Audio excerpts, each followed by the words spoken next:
环球大战线深入世界最前线，全球各地的观众朋友，大家好，我是叶思敏。节目一开始，我们先欢迎我们的到场来宾，前资深外交官介文吉大使。思敏好，各位朋友大家好。台北市议员侯汉廷议员。主持人好，大家好。资深媒体人彭华干哥。思敏好，大家好。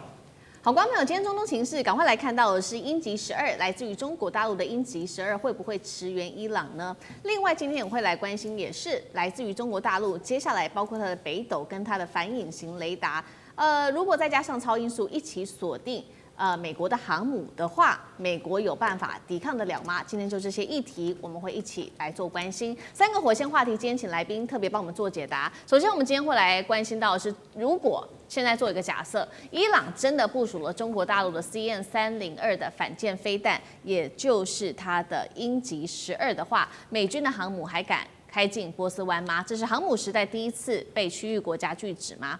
第二件事情来看到的是，确实现在美国已经出动它的双航母了，但是也不是说没有弱点。我们来看到它的弱点，包括了它的拦截飞弹，现在根据统计已经是库存告急了，而且现在的问题就是在中东的盟友也不愿意借基地给美国，那么它接下来还敢开战吗？中美的武器有没有可能真的在中东这边展开对决？如果是这样子的话，美国能够毫发无伤吗？最后今天也会来关心到的是，伊朗它的两手策略到底是为了什么？因为他一边现在谈这个重建他的飞弹基地，那一边又说他要和谈，这是求和平还是在拖时间呢？其实伊朗是在等中国大陆的武器到位吗？包括它的雷达，还有它的北斗反舰体系到位，再来针对美国展开攻击吗？今天就这些议题，我们会一起来做关心。确实，现在看到在美伊的一个对峙上面，美国它的军事武器已经部署到位了，16个军舰、2个航母战斗群跟7个战机联队，大约是4万名的兵力集结，全面压境在中东，而伊朗也是蓄势待发的。我们来看到的是来自于路透社最新的披露，有来自于中国的帮忙吗？伊朗即将跟中国大陆敲定采购 CN-302超音速的反舰飞弹。这个外贸版本就是大家所熟知的鹰击12了，号称能够治得了，就是航母能够集成航母哦。那么来看到它的特性，包括采的是低空高速的突防，终端还具有超高音速的一个冲刺能力，能够专门针对这些大型水面舰艇，并且具备集成航母跟驱逐舰的能力。现在是连以色列的前情报官员也都开始示警了中国大陆这款武器的威力。他这样说，他说这将会完全改变局面，而且是极难被拦截下来的。伊朗如果真的使用了来自于大陆的鹰击12，那么整个荷姆兹海峡都会在射程的范围之内。中国大陆除了可能提供鹰击12之外，同步有没有可能现在也根据媒体的报道，也会提供其他的武器，像是它的隐形雷达，还有它的北斗卫星的导航数据跟即时的卫星影像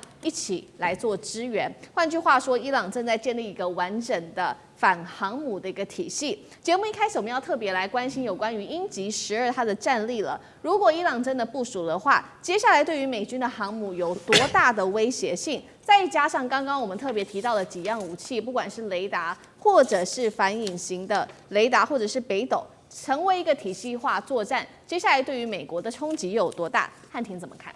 我们要先了解到，伊朗它目前陷入了生存的焦虑跟非对称的制衡哦。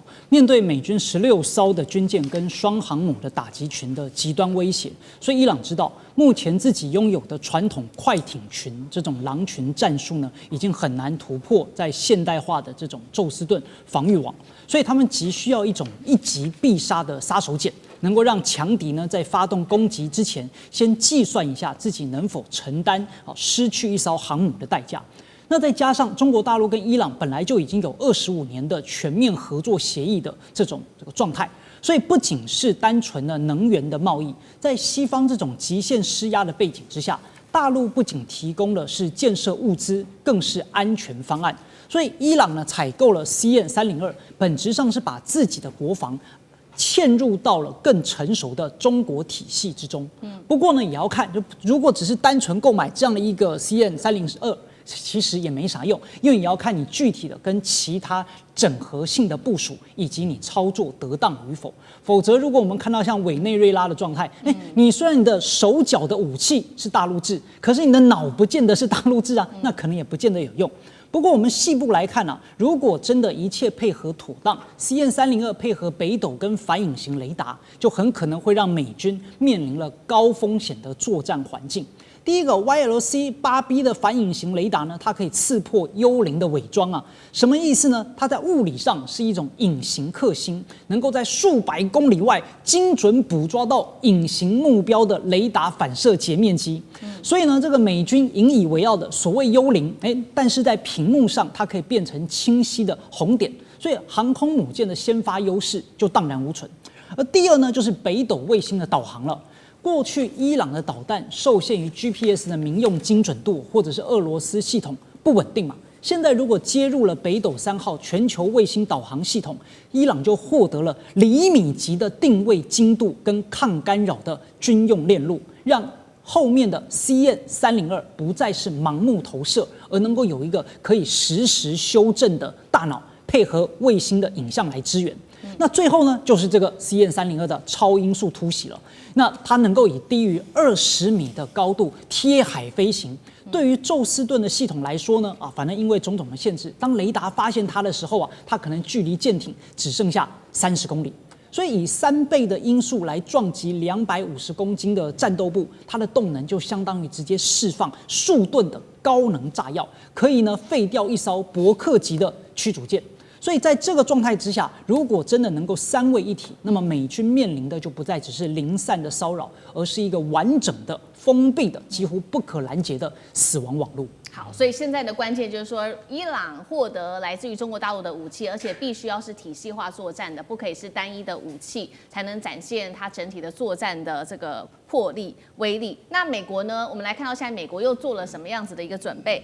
表面上它的声势非常的浩大，不过它也有一些弱点。我们先讲它的优缺点。首先，它现在寄出来的各种武器，包括了16艘的军舰、2艘航母，总兵力4万，然后还部署了18架 F-35、17架 F-15跟它的 A-10攻击机。好，现在来看到它的弱点，一共是2项，是来自于《华盛顿邮报》特别做的揭露。他说是美军高层私下跟白宫说的这2个致命伤。第一个就是它的防空拦截的弹药，现在库存看起来是非常的吃紧的，这当中包括了爱国者飞弹等等。再来就是盟友，他们其实是不愿意参战的，阿拉伯国家甚至不许用境内的基地来帮助攻击伊朗。反观伊朗现在不断的强化它的武装哦，我们来看到它正在修建的各项的武装，包括它的飞弹基地、它的空军跑道都已经恢复好了，还有它的这个固体燃料飞弹设施也全部都完成重建了。现在看起来，伊朗正在重建当中，又有了中国大陆的帮忙，有没有可能美中接下来在中东这边展开对决？那美军还能毫发无伤吗？那干哥又怎么看？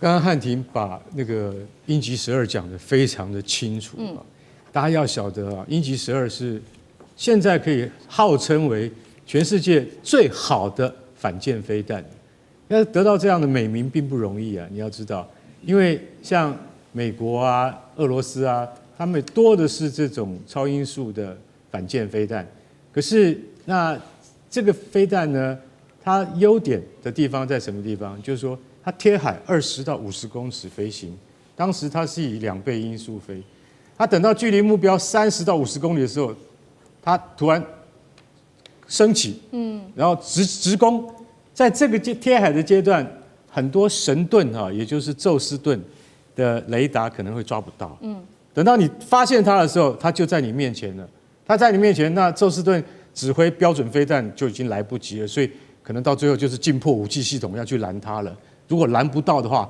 航空母舰就会中弹。那所以我们必须要去回溯一下2年前，常常会说，哎呀，这个华盛顿号在那个荷姆兹海峡被打残了，被那个胡塞组织青年运动他们给打残了。我那时候在看，就说没有一家国际通讯社有这样子讲，所以千万不要开这样的玩笑。为什么？美国海军航空母舰如果一旦中弹，那就等于是偷袭珍珠港一样严重的事情。对，为什么？那代表美国的国力。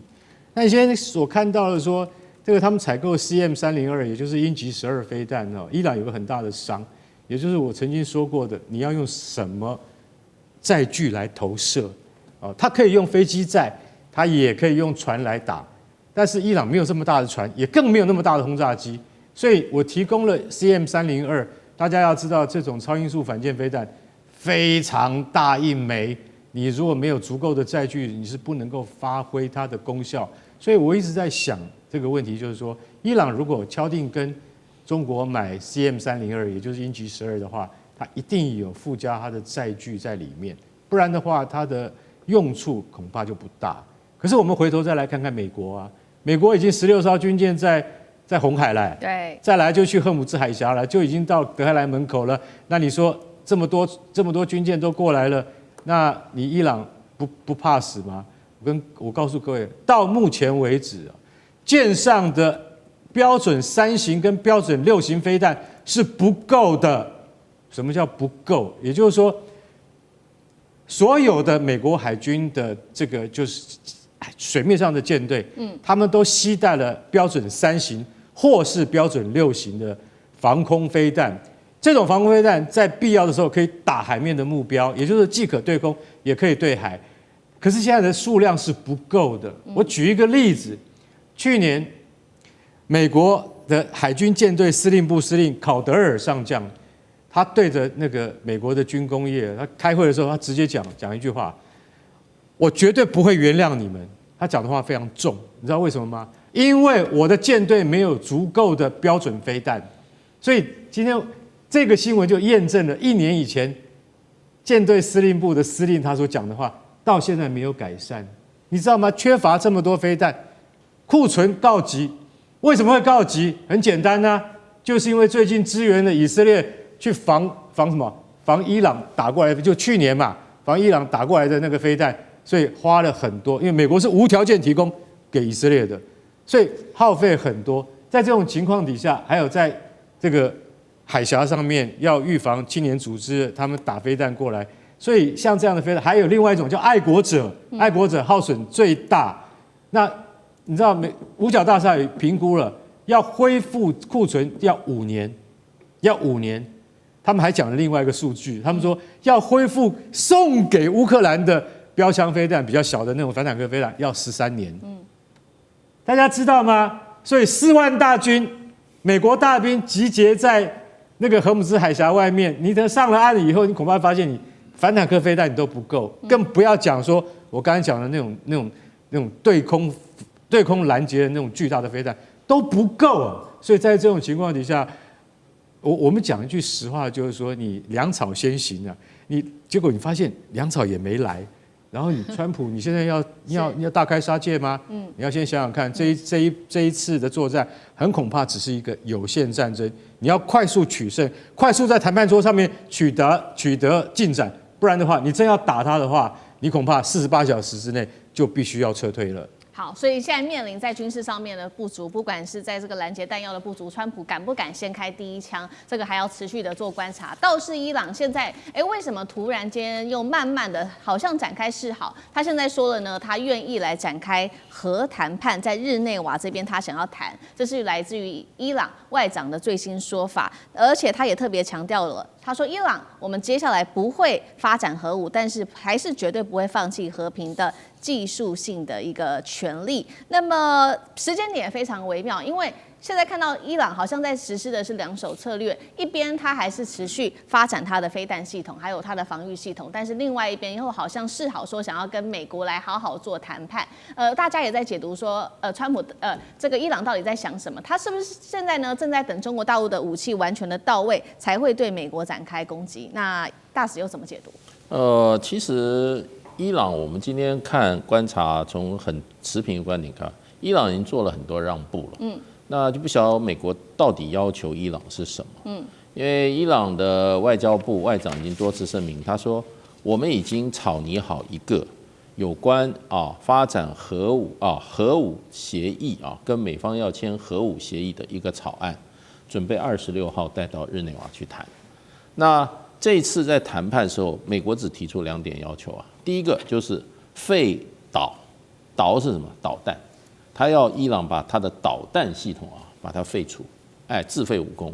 第二个就是废核，那废导的部分，伊朗说绝对不可能，美国也没有继续再谈了。那废核的部分，伊朗说我没有要发展核武，我也不会发展核武。那可是呢，我发展核子和平用途的能力这一点我不能放弃。所以就是大概这个立场。然后现在已经传出来，就是说我可以把我已经提升到60%的这个浓缩铀我可以送到国外，大概就是送到俄罗斯。去把这个浓缩铀的风度把它降低，对我手上不拿了，我就交出去了嘛。那这一点事实上的话，伊朗部分已经讲得蛮清楚了。可是美国对伊朗的这个施压，从来没有针对伊朗这一些提出来的具体方案做任何回应，只是说伊朗就是说这个对美国的威胁很大。而且最近说，这个伊朗已经在研发可以直接打到美国本土的导弹了如何？然后说伊朗若拥有核武的话，那这个对整个区域来讲，对世界来讲都是极大的威胁。中东将永无宁日，陷入无止境的这种战争，所有的这个中东国家都会生活在恐惧之中。而且说呢，我们现在对伊朗这个采取这种军事威胁所有的中东国家都将获益，而且大部分都支持我们。那这个对我们从另外一个方面得到的讯息又不太一样。对，因为伊朗已经说我没有发展核武，我要放弃了。而且我现在已经拟了这个核武协议。那所以就变成这个中间，伊朗的立场跟美国现在持的立场有一点落差。而且昨天还有这个相关的美方人士传出来说，已经准备打了。而且就在26号谈判之前。是小打还是中打？就不断的传出就是打的这个风声。那川普今天在这个国情咨文对伊朗也毫不放松也就是说，伊朗你不放弃核武的话，这个对我们威胁太大，你会产生你会有这种非常危险的处境。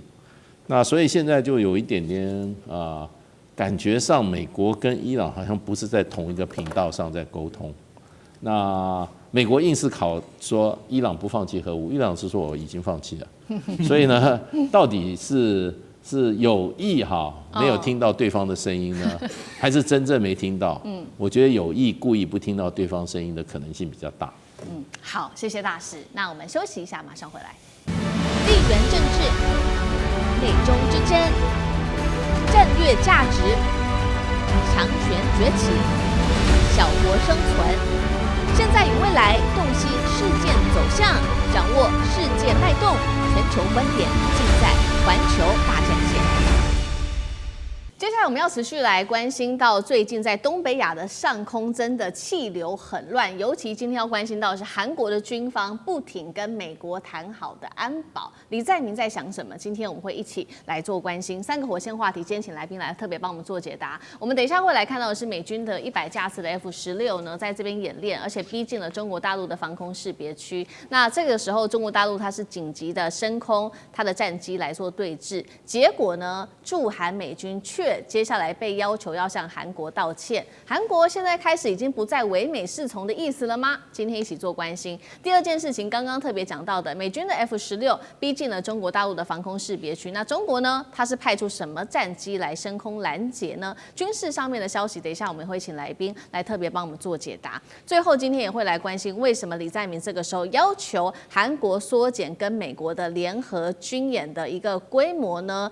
它是要重塑美韩之间的军事关系，还是在测试同盟底线？接下来美韩的长期军事合作会有什么样子的冲击？今天就这些议题，我们会一起来做关心。我们要特别来看到的是来自于韩联社这边做的披露，说呢，在2月18号的时候，还有19号的时候，我们看到这个驻韩的美军在黄海的上空进行了100架次的一个 F-16大规模的单独训练，逼近中国大陆它的防空识别区当中。中方是紧急派了他的战机升空，双方一度就因此在空中展开了对峙。针对此呢，韩国的国防部长立刻的去要求了驻韩美军司令针对这件事情来做道歉。那么也跟他表达了抗议。结果他确实，我们来看到驻韩的美军司令这位是布伦森，是确实是立刻向韩国道歉了。大家有时候觉得说这件事情很奇怪啊，美军在韩国的地盘上面为什么要跟韩国道歉呢？尤其过去依照的是这个美韩的安保条约。在战争发生的时候，韩军的指挥权是握在美军的手上的。那美军其实拥有高度的这个自主权。为什么这个时候好像看起来韩军可以压在美军的头，韩方可以压在美军的头上呢？而且时间点更敏感的事情是，李在明正在力推2028年他要收回战时指挥权。怎么看接下来美韩的安保出现了什么样子的变化？大使怎么看？对，其实美军跟这个韩军在韩国战场上的军事的动作跟相互的知会，跟谁指挥谁这一点是一个长期在争论的问题，这中间有模糊点，所以呢，事实上这些问题一直没有办法解决。韩国认为就是说，民间甚至军方人，你外国军队在我韩国，你要听我韩国人指挥，对，尤其在战时那可是美军说，根据安保条约，战时美军在韩国发生战时的时候，指挥权属于美军。对，那这个韩国当然心里不痛快，跟美国去吵了很久。2007年的时候，当时的卢武铉就跟美军说谈好了，2012年2007谈好了，2012年美军会把战时指挥权移转给韩军。结果呢，后来不了了之。到了李明博的时候呢，他到2010年又跟美国人谈了一次，然后说，我跟美国谈好，2015年会转让给韩军。结果呢，又怎么样？又不了了之。所以到了2014年朴槿惠上台以后呢，他就跟这个又对外说，我们又跟美军谈好，2016年会移转。可是到现在都没有移转。那可是呢，这个李在明上任以后他们已经跟美军重新谈了。他说，2005到2006年就可能让美军把指挥权转给韩军。结果呢，现在看起来是阶段性的发展，也就是今年的1月，经过李在明政府他们这个谈判他说，事实上已经把联合作战的地面作战的指挥权，那么这个司令部指挥部的指挥权现在已经有一个韩国籍的中将来取代了。所以呢，可是问题你要听到这个地面作战，只有地面，只有地面，那海上跟空中的好像没有包括，都不算数，都不算数。结果呢，李在明他又出来讲说，好，我们已经跟美军讲好了，2030年的时候，有可能这个所谓全面作战能力，那就是3个空间的那基本上这个能力要由美军移转给这个韩国，所以还要等到2030。那这次发生在空中，显然跟这个今年1月得到的地面指挥权好像不太一样。不过韩国基本上他并没有说是违反任何条约，他是说你没有跟我韩方做这么大规模的军事行动，你没有跟韩方做充分的沟通。那事实上传出来，韩国媒体就说我们国防部长、我们参谋长都跟这个驻韩美军司令打电话，驻韩美军司令已经道歉了。可是昨天，驻韩美军司令部出来正式说，我们没道歉。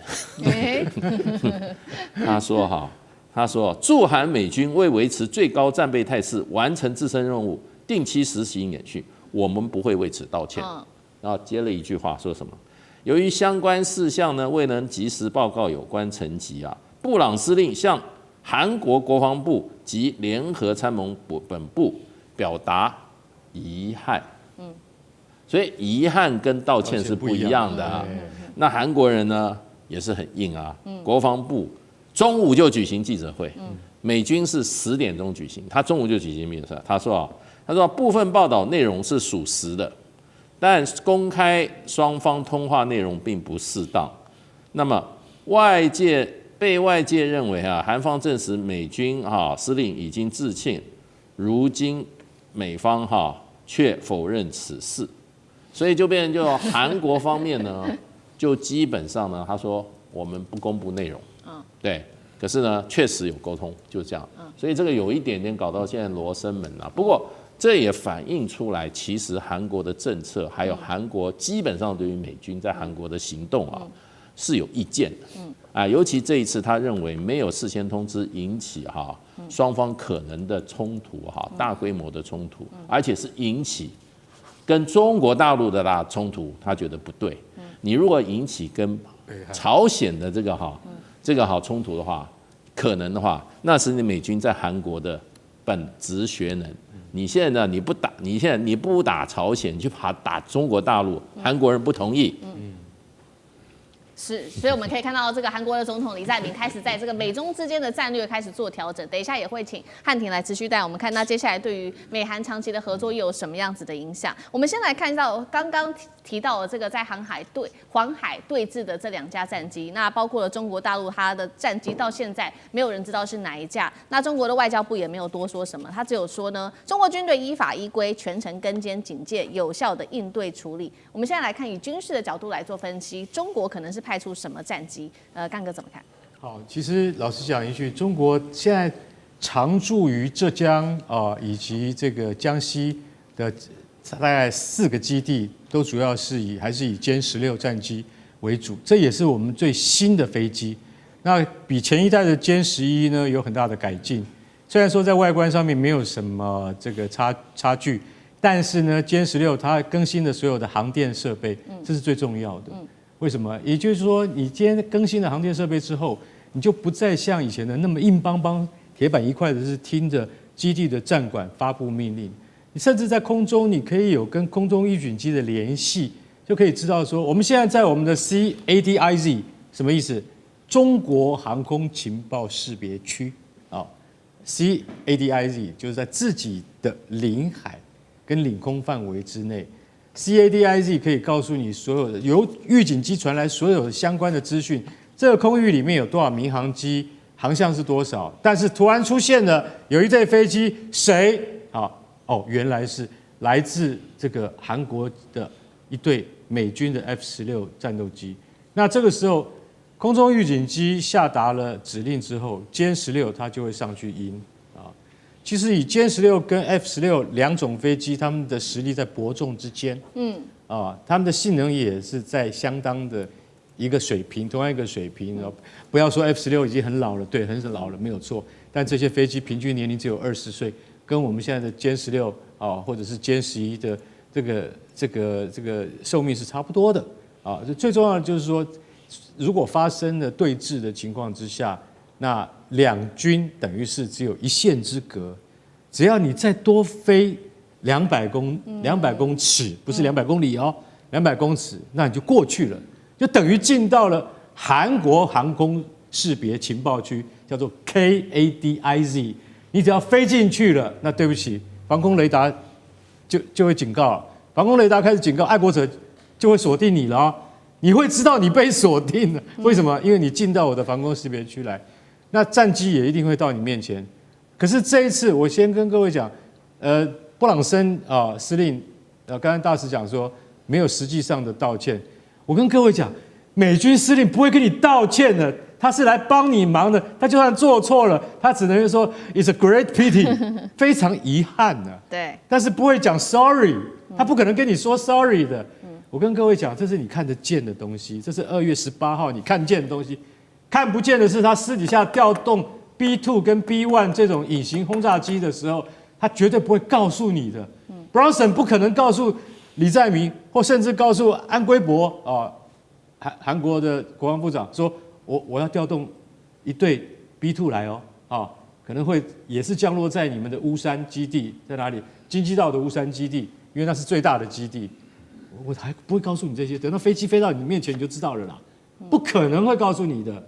更不要讲间谍机，就比如说以前的 SR-71高空侦察机黑鸟，这些他们在行动中跟行动结束都不会告诉你的，所以千万不要以为美韩之间他们有一些什么谅解跟备忘，没有。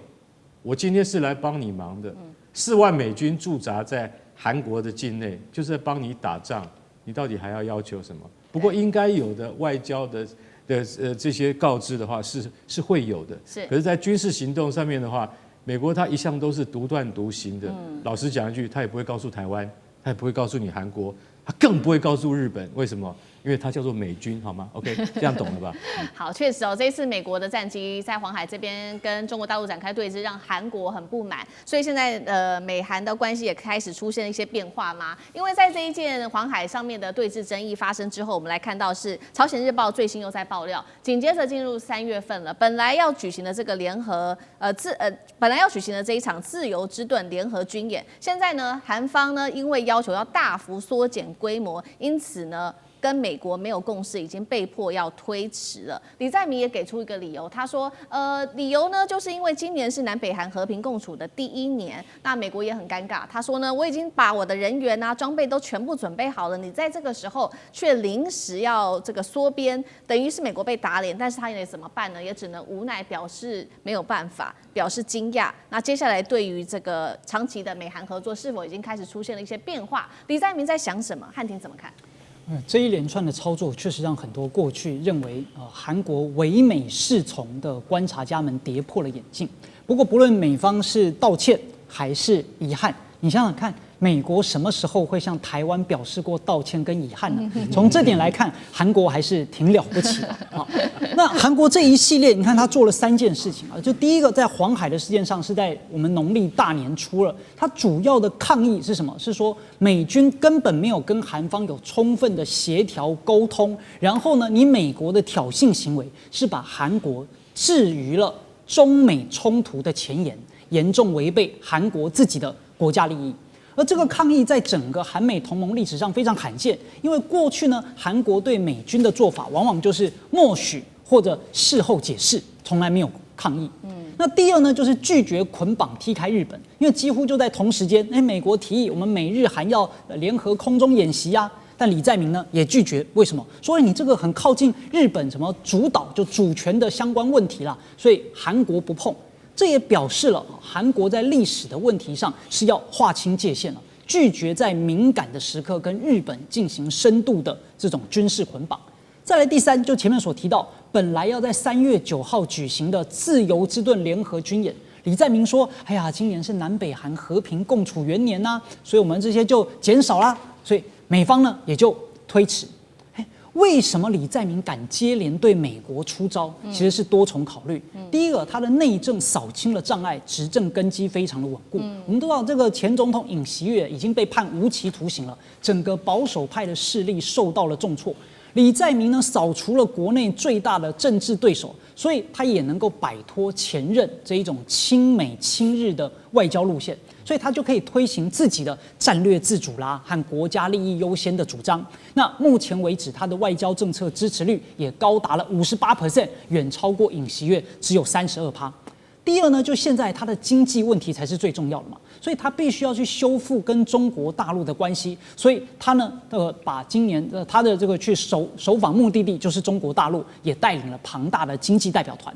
所以在这个状态之下，韩国就不愿意配合美国去进行一些可能会刺激到中国大陆的军事挑衅。那再来第3，李在明核心关心的是半岛的稳定。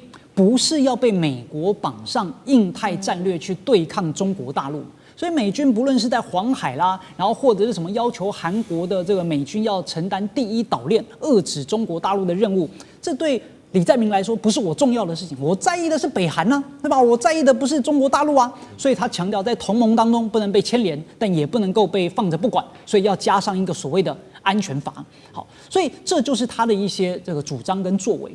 那因此，在未来的状态之下，那美国的布局呢就会受到了一定的打击。好，谢谢汉庭。那我们休息一下，马上回来。地缘政治、美中之争、战略价值、强权崛起、小国生存，现在与未来洞悉事件走向，掌握世界脉动，全球观点尽在环球大战线。好，中日之间在经贸上的关系现在要正式进入开打嘛？因为中国大陆呢寄出了2道公告，要锁喉是40家的日本企业，稀土现在会重挫日本之外，还有观光双重打击。针对于日本要发展军国化，现在恐怕要付出代价了。今天一起来做关心。好，我们赶快来关心到的是中国这一次不是喊话，直接用制度来重击反制日本。接下来会有40家的日本企业跟机构都被中国大陆纳入在出口管制名单当中，20家分别，我们来看到第一个20家会直接被列入出口管制清单当中，全面禁止他们从中国大陆获得任何跟军民两用物项有关的设施。再来第2项是列入观察名单，一共是20家的日本企业，未来每一笔的出口都接下来要进行的是逐案的审查。这个消息一出之后，名单上我们现在要来特别关心到的是有哪一些企业呢？包括知名的企业，三菱造船、三菱重工、航空发动机，还有这个川崎重工、航空宇宙系统、日本防卫大学等等，都是跟日本的产业相关或者是国家单位的一些中流砥柱。那么日本政府当然得到这个消息之后是立刻跳脚之外，我们看到金融市场也提前开始做了反应。三菱重工当天的股价收跌幅度达到3.1%，川崎重工下挫了4%等等，其他的股价也都有一定程度的卖压。那么我们来看到《经济学人》也在这边做了一个分析，说日本虽然在这个轻的稀土上面有所布局，但是重稀土到现在为止还是得高度的依赖中国大陆，到现在仍然是没有替代的来源，所以中国大陆这一招对于日本来说其实是非常伤的。这2项公告看起来是针对出口做的管制，但是背后是否有这个战略的一个警告呢？现在担心的事情是中国大陆针对日本的制裁，这个只是起手式，接下来会不会有更严重的全面锁喉的一个制裁？日本继续这样做下去，中国大陆手中还有哪一些杀手锏可能会祭出来？大使怎么看？第一个，这个当然既是出口管制哈，更是战略警告，这是双重意义的。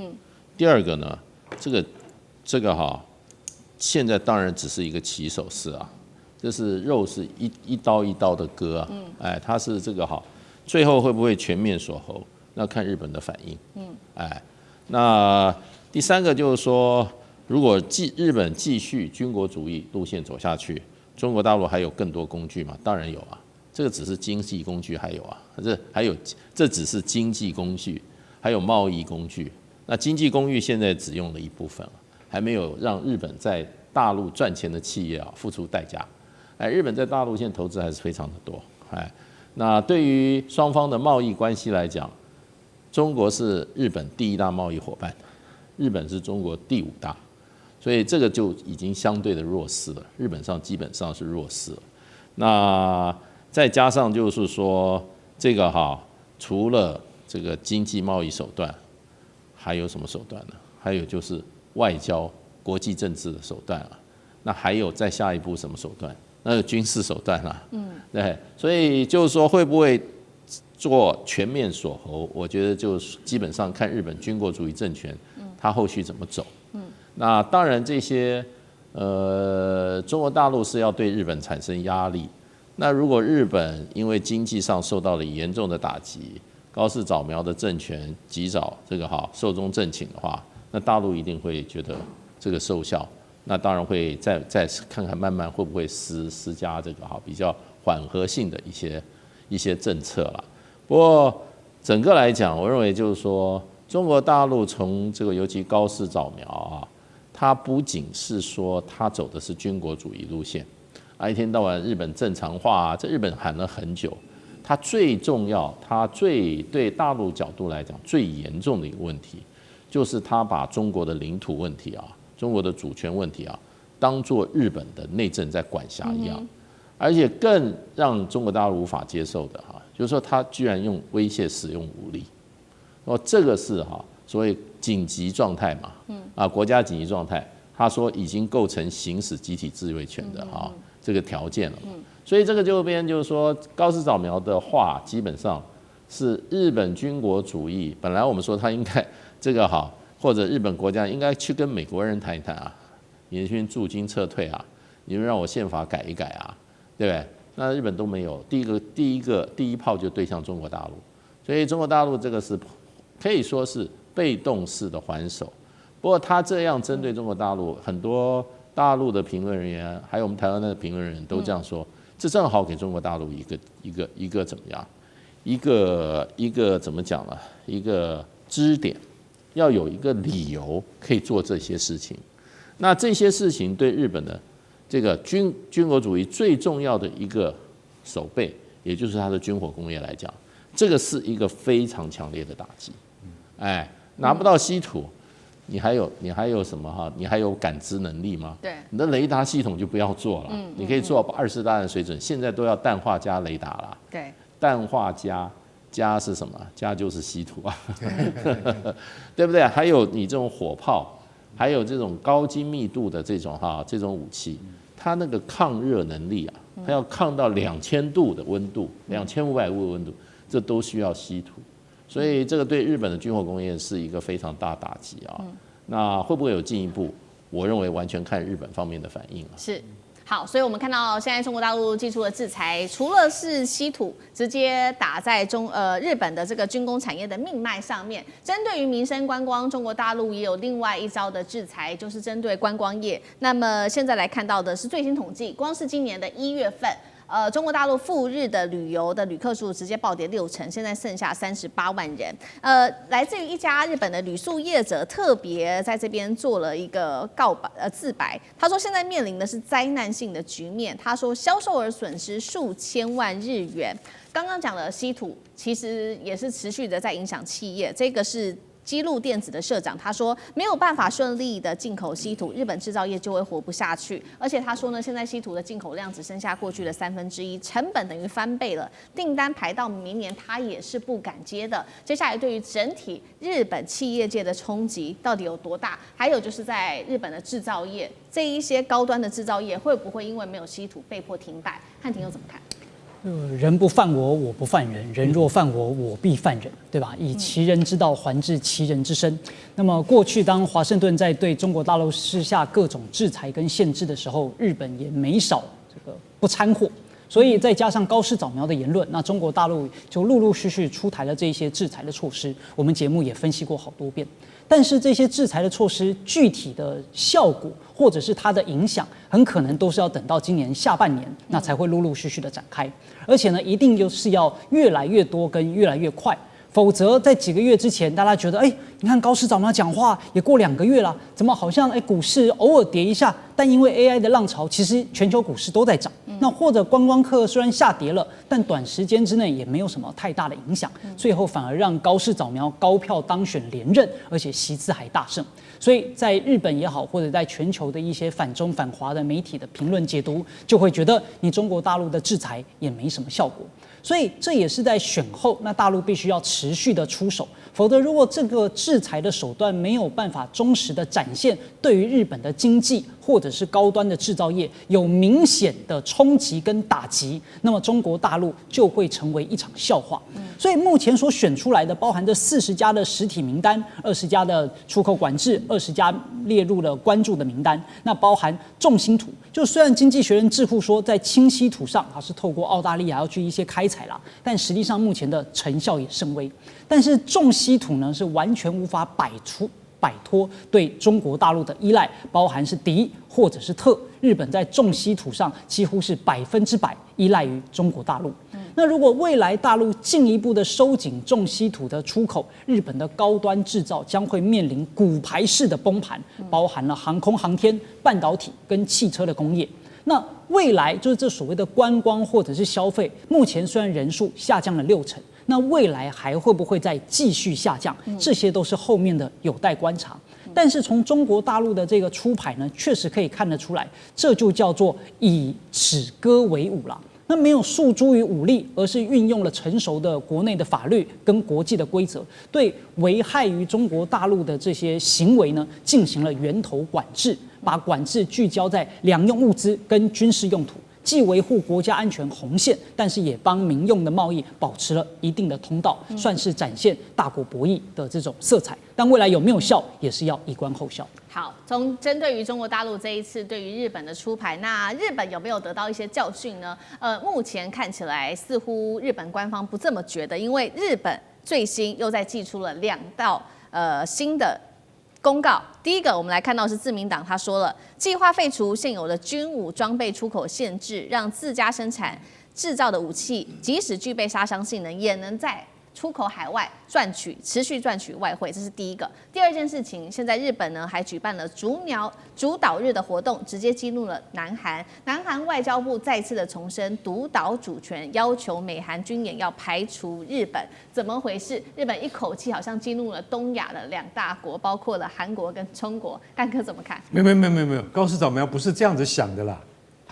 我跟你讲，他刚刚得到这么大的压倒性的胜利，所以说他的逻辑跟思考绝对跟你想的不一样，所以他认为说，可以啊，好来，自民党，来开始啊，我的党赶紧送剑啊，送什么剑？就是我们应该可以开始有限度的开放日本军事装备的出口。我告诉你，他们想这件事已经想了20年，不敢讲。你知道为什么吗？因为他们认为说，日本武器一向都是具有世界级的水准。日本武器为什么一直没有办法出口？就是因为宪法框架了他们不得对周边的国家去这个进行的有效的打击性的军事武器的销售。可是说句实在话，这就造成了日本自制武器非常贵。我举一个例子，日本的 F2 战斗机有没有是一般我们 F16 战斗机的2倍那么贵？那你说 F2 跟 F16 什么关系？好了 ，F2 就是 F16 的放大版了，变成好大一架这样子，结果价钱要2倍，然后连飞弹也要人家的3倍价钱，为什么？因为数量太少。所以日本军工业，我今天讲日本这些非常有名的大厂，川崎，三菱重工，对，像这些大厂，坦白讲一句，他们就是受限于没有数量不能增加，成本就很贵，所以他们很希望说能够打开市场。好了，最终2年前终于打开澳洲市场，要跟这个日本买苍龙级潜舰。苍龙级是全世界最优秀的传统潜舰啊，我们也不是往人家脸上贴金。日本潜舰一向品质是世界有目共睹的。澳洲要跟日本买12艘，结果美国一大脚就踏进来说不用，我帮你造核子潜艇，这样你更高兴了。哇，澳洲好高兴，我们终于进入核子俱乐部了。结果2年过去以后，问一下美国阿库斯，到底我们有没有进展呢？美国说一点进展都没有。对，你要得到维吉尼亚潜舰，再等10年。然后澳洲自己本身的柯林斯潜舰已经，我不能说那个不吉祥的话，说快要沉没了，解体都有可能。为什么？因为它本身设计就有缺陷嘛。所以澳洲现在很急啊，又不能催美国，然后又被阿库斯摆了一道，又回去要再拜托日本，日本现在会觉得你这个人不可靠，不敢跟你做生意。可是我可以告诉各位，如果澳洲那时候继续那个计划，拿到了苍龙级潜舰的话，那澳洲海军现在的打击力非凡。为什么？因为苍龙级是最好的潜舰。那结果呢？澳洲拿不到，然后呢？菲律宾拿到了阿五卫级的那个护卫舰啊。阿五卫级护卫舰是属于比较次一等的船。那这就代表日本不断在处心积虑的，结果澳洲回过头来，现在又拿到了最上级的护卫舰的订单。最上级护卫舰是日本最新的护卫舰，所以日本他一直想要卖啊，对不对？我要多卖几艘，我成本才会降低，这是一定的道理。所以他才不管你什么，我又得罪了大陆，我又得罪了美国。我跟你讲，没有得罪啦，他也要为自己着想。不过现在有一个人出来反对他，叫南韩，他说。你在日本的岛根县的主岛要办庆祝活动，不要开玩笑了，搞清楚，主岛就是独岛。为了这个独岛我们韩国绝对不会让一步。我们还造了一艘新的2栖突击舰，就叫做独岛号，叫做 Dodo 独岛号。所以你在办那个活动，你简直是无视于我们韩国人的存在。我告诉你，我们有37名海军陆战队派驻在独岛上面。日本到现在也不敢去跟他抢。所以你说这个就是我们觉得说在外交上面有很多折冲而有趣的地方。好，谢谢干哥。那我们休息一下，马上回来。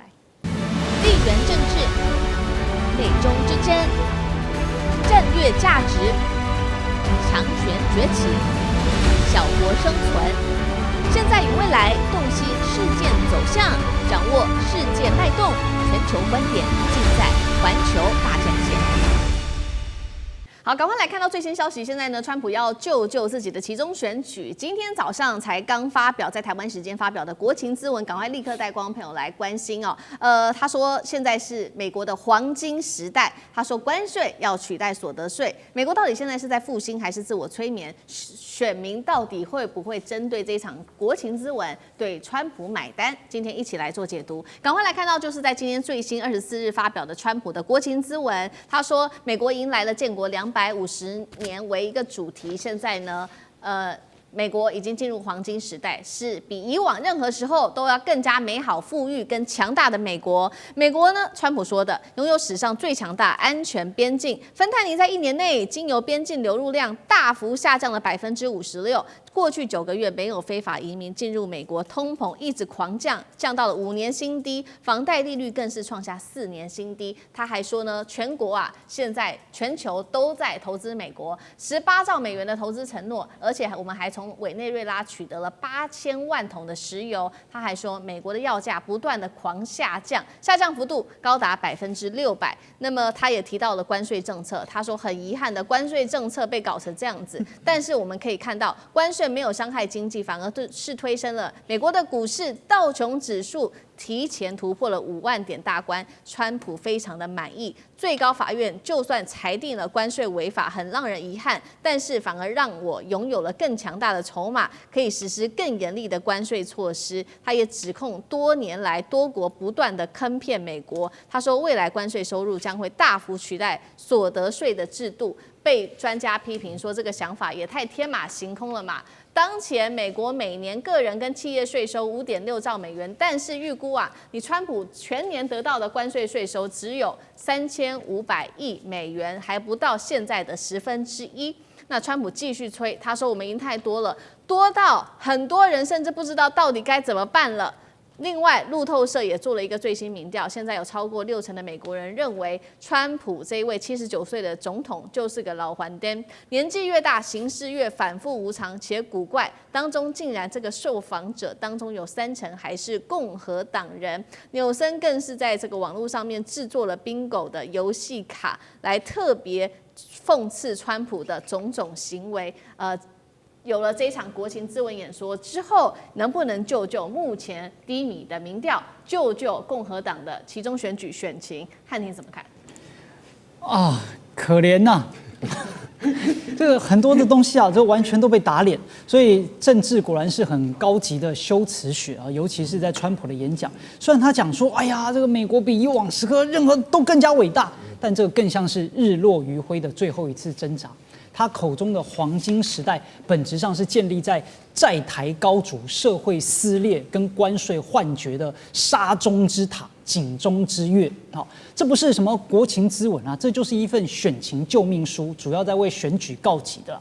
你看他讲的什么投资18兆美元 ，CNN 直接出来打脸他，而且药价下降600%，我刚刚听到都笑了，这什么意思啊？药价下降100%就表示免费，下降600%是指这样？我卖你一盒药，我还要倒贴5盒的钱吗？那其他的什么芬太尼流入下降56%啦，零非法移民，但就在同一时间，德州跟亚利桑那州的边境冲突每天都在社交媒体上直播，所以这一切的背后啊，都是因为川普为了要急于挽救40%以下这种民调支持度。目前60%美国人认为他老还颠，30%共和党也对他反复无常感到恐惧。所以，当一个领导人需要靠杜撰数字来维持威信啊，本身就是国力衰弱的铁证。而且目前他的关税战，哪怕他还想要继续干，但过去这1年以及在2018年以来，无数的事实告诉我们，就是超级大失败。他的关税战3大目标全面溃败。第一个，贸易的逆差不降反升。对吧？他是希望能够降低贸易逆差，但是去年1整年打下来呢，美国对中国大陆、对欧洲的贸易逆差反而创下新高。第二个，它要制造业回流也完全没有实现，回流的只有高通膨。再来第三呢，他说，哎呀，我们关税收入，记得去年他是吹多少？他去年说关税收入可以增加2兆啊，现在实际上呢3500亿。那请问一下，消失的那1兆多跑去哪里了？就是不可能增加那么多，而且这所谓的3500亿是谁出的呢？就是进口商，也是美国的商人跟美国的消费者自己承担。所以，川普目前所推出来的关税政策，实际上最后伤害的就是美国自己，更不用说在目前美国所出现的各种的社会的撕裂啦、政党的对立啦、地方的治安败坏等等啊。所以目标成空，税负沉重，内耗不止，霸权难动。好，所以刚刚汉尼有特别提到这个关税问题，现在是美国人最关心的一个话题之一。川普还说，关税取代所得税到底有没有可能？大使又怎么看？当然可以啦，那你就停收所得税嘛，你就靠关税就好了，对不对？你就试试看嘛，对，你是就试试看呐、这个没有什么错。你知道关税，其实我们从贸易理论来讲的话，关税就是你整个社会的大部分人花钱来补贴你国内一部分的产业，就是说特定的产业，比如说我们台湾买汽车特别贵，那为什么？外国人买汽车，国外汽车都不用便宜，就是我们用那个关税跟其他的相关的苛捐杂税40%的那个货物税去补贴我们的汽车产业啦。对，可是补贴了那个60年，我们汽车产业有被补贴起来吗？没有嘛。所以就变成很多贸易理论说补贴是不好的。哎，你这种关税来保护你国内的产业，第一个被保护的产业，它就变成一个坏孩子，永远都在依靠你补贴。然后另外一方面呢，你也社会不公平。为什么他做生意赔钱，你不拿钱去补贴他？那些公司做生意他赔钱，你就要拿钱去补贴他，这是很大的问题啊。川普的补贴是最莫名其妙的，他去补贴 Intel 一拿就拿了几十亿美金，上百亿美金。请问一下，Intel 那些人薪水低吗 ？Intel 赚钱的时候有把他的利润分给美国政府，分给美国人民吗？对，他现在不行了，你叫美国人缩紧肚皮去覆盖 Intel 一点也不会补助，所以这个理论上它就是一个很大的一个问题啦。它只是想用关税来怎么样来修理别的国家，让别的国家顺服于他。那他说他搞了6兆还几兆美金啊？那是数字上啦，数字上加起来也没有那么多，而实际上日本人最近因为高市早苗要去华府海才拿了340亿，340亿跟那个几兆美金有差多少啊？另外一个韩国人到现在还在国会讨论，还没出来的，到底要投资什么项目都还没出来。那真正里面被抢走最多就是我们台积电。